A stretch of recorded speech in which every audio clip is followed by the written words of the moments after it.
Vogelwacht hoopt dat Beeldse boeren ijzoekers weren, zit in de Beeldse Post van juster. Het gaat door de Vogelwacht het oud beeld. En bestuurslid Rudy Fopma komt aan het wut. We hopen dat de boeren zeggen van geen toestand in ons land. De ijszoekers moeten altijd toestemming hebben van de boer om op hun land te ijszoeken. En we hopen dus ook dat ze zeggen van dat van ons niet. Maar het is net het hele bestuur dat er zo denkt. 3 van de 5 bestuursleden willen dat de vogelwachters het land net ingaan. Twaspel dus binnen een plaatselijke vogelwacht. Wilst het BFVW krijgt oproep daar inriedigens. En dan is het belangrijk dat als je democratische zaken aannemen en het beleid van 4 weer vaststellen, dat je daar ook naar handelt.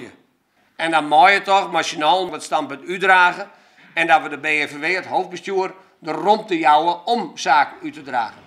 Maar nevens Rudy Fopma is het standpunt van het BFVW geen democratisch non-besluit. Als ons vogelwacht zitten wij in het bestuur met 5 man en 3 man die zijn teugen en 2 man voor. Maar nou blijkt er verleden week wel voorstem te wezen namens onze vogelwacht op die vergadering. En dan vraag ik me af hoe democratisch is dat.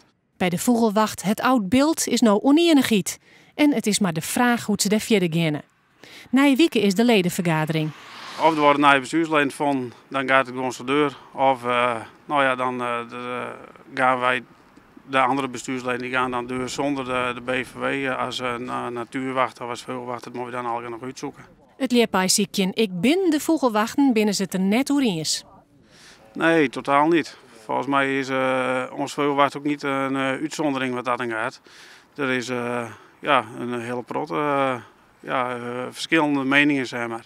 En van de orenkant van het verhaal, voorzitter Dijkstra van de Vogelwacht het oud beeld, staat net achter dit krantenstuk.